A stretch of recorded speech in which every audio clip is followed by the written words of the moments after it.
Welcome back, everybody. This is Tyler Weeb from Pro Physique, and in today's video, we're going to talk about what it takes to become a bodybuilder.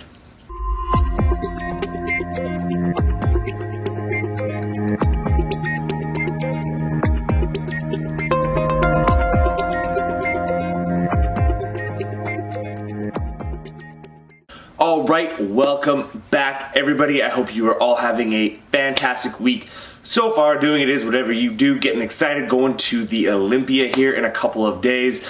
Should be a lot of fun. Excited to meet some clients, see some old friends, of course, see the Pro Physique crew. Can't wait to hang out. If you are going to be there and if you happen to see me, just make sure to say hi. I would love to meet any and all of you who watch and support me. It's because of you I'm here, so I would love to meet you guys. Before we go ahead and get started, make sure to go ahead, hit that subscribe button so you're not missing out on any future content. And if you want to see any topics in future videos, go ahead, go over to my Instagram, shoot me a DM. Would be more than happy to answer any questions in future videos for you guys, because again, this is for you.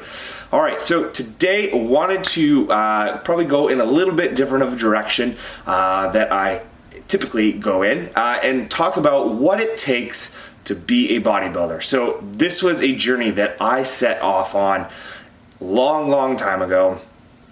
Something that I don't think I fully realized how much I really did enjoy, and kind of was late to the party a little bit. And so these are just some of the things that I've learned and things that you need to do to prepare yourself to step on the bodybuilding stage. So first of all, if that is your dream, do not be scared of it. It is going to be hard. It is going to take a long time, but if it's your dream, go after it. Do not be afraid. I remember my very first competition, I chickened out. I ended up doing a different class than bodybuilding, what I originally wanted to. And it took me then about another four or 5 years probably to finally step on the bodybuilding stage, and I absolutely loved it. I wished I had done it earlier, because I think I would have done a lot differently in my training and in my lifting career in those 4 years.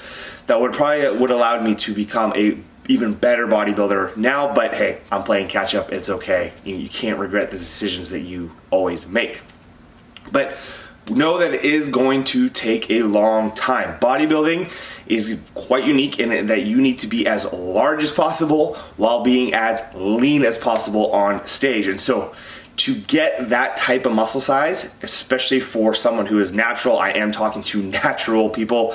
If you choose to take steroids, that's your choice. I do not care. But the time is going to be a lot different that it takes you to really get onto stage. Know that it's going to take a lot of time to build the necessary muscle to do well on the bodybuilding stage, right? To build muscle naturally takes years and years and years. I equate it to watching grass grow, or a field, what have you, right? Something that you don't see on a day-to-day basis, right, growing, but you look back from 6 months, 1 year, and you see, you're like, oh wow, like that's the type of growth that we're talking about when it comes to bodybuilding, that you have to put in the time in consistent long off seasons to build the necessary muscle to get where you need to go. And it's going to take multiple times. I'm not saying that you should be just building and never stepping on stage, because then you never truly get the experience of stepping on stage. But if you're 18, 19, just starting out, wait 4, 5, 6 years to build some muscle. And you're 24, 25, 26, start getting on stage then, because now you have that base. Now that is something that I really wish I had realized about bodybuilding early on, and not going over to maybe powerlifting and diverting a lot of my energy away from specifically building muscle. And that's kind of another point, is make sure that your training is specific to what you want to do. Being strong, there's nothing wrong with being strong. Being strong allows us to lift more, right? But you have to realize what your goals are. When you're stepping on stage as a bodybuilder, it's not about how much weight you can lift, it's about how big you are. So do not waste your energy chasing a huge 1 rep max, because that necessarily isn't going to get you anywhere, right? Like, that's not your goal. Your goal is not to be the strongest guy on stage. Your goal is to be the biggest guy on stage. Now, that doesn't mean that we shouldn't ignore training in 5, 6, 7 rep ranges, maybe 4, pushing it there a little bit.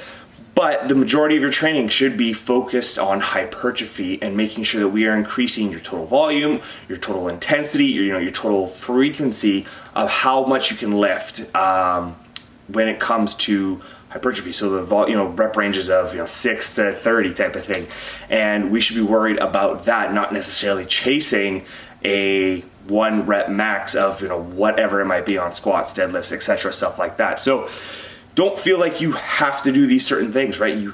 The goal is to put on as much muscle as possible. So that's what your training should focus on, is putting on as much muscle as possible in your training. All right.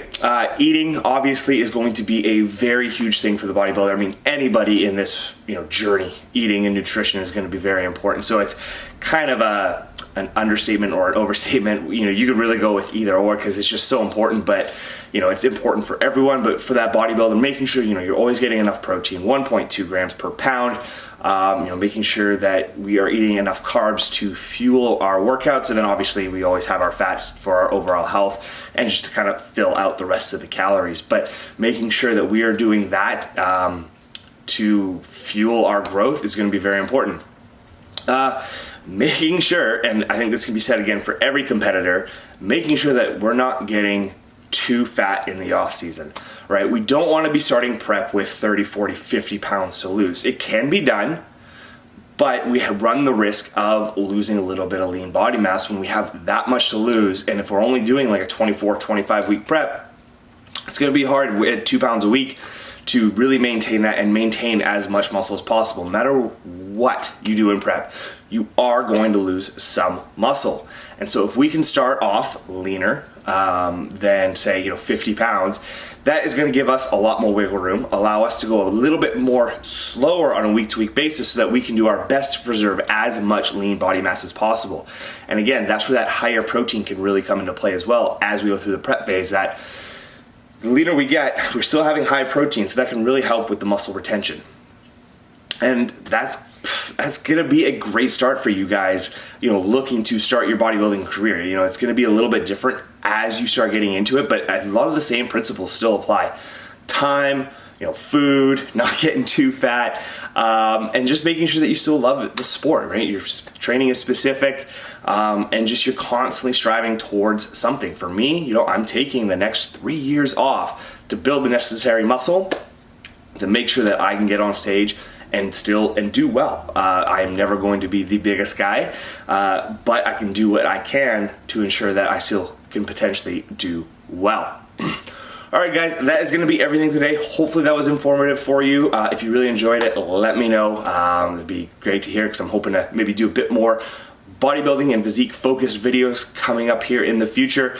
But yeah, that is going to be everything. Again, if I see you at the Olympia, really look forward to meeting you, and have a great rest of your day, guys.